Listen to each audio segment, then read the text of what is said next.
আমি আপনাদের বানিয়ে দেখাবো হচ্ছে স্লাইম। এর জন্য আমাদের লাগবে পাউডার। পাউডার এখানে যে কোনো পাউডার দিলেও হবে। আর ঘামাচি পাউডার দিয়েছি, এখানে আমি পাউডার দিয়েছি আর একটু পানি দিয়েছি, দিয়ে এখানে আমি ভালো করে মিশিয়ে নিব, ভালো করে মিশিয়ে নিব।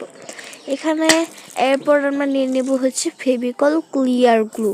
এটা আপনার ক্রাফটিং দোকানে অ্যাভেলেবেল পেয়ে যাবেন। এটা আমি নিয়েছি। আপনারা ওই যে আরেকটা ফেভিকল গ্লু আছে না, একবারে ক্লিয়ার গ্লু না ছাড়া, ওই গ্লুটা আমরা এখানে ব্যবহার করব না। ওই গ্লুটা ব্যবহার করলে এইটা ওই স্লাইমটা হবে না। তো ভালো করে মিক্সড করে নিব। কেন আমি একটা কলম নিয়েছি, মানে হাতের কাছে যা পেয়েছি তাই দিয়ে ঘুটানো শুরু করেছি। এখন ঘুটাবো। যেহেতু এক হাতে আমার মোবাইল ধরা, সেহেতু আমার এটা করা সম্ভব হচ্ছিল না। তাই মোবাইল স্ট্যান্ডে মোবাইলটাকে রেখে আমি আবার ভালো করে ঘুটাবো যতক্ষণ না পর্যন্ত এটা একবারে শক্ত হয়ে আসবে। তো আমি ঘুটাতে থাকবো। তো ভালো করে ঘুটাবো। তো ঘুটানো হয়ে গিয়েছে।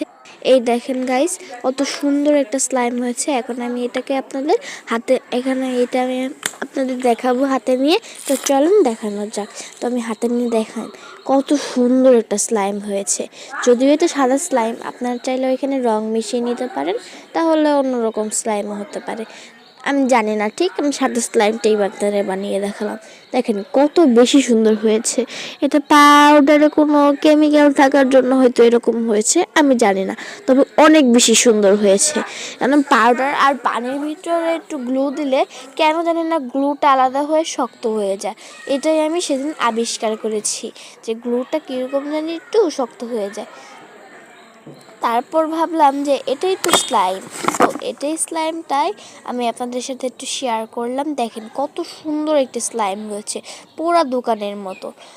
আর এই স্লাইমটা যারা বানাতে চান অবশ্যই কিন্তু ফেভিকল গ্লু আর যে কোনো পাউডার ব্যবহার করবেন, না হলে কিন্তু আপনাদের এই স্লাইমটা হবে না।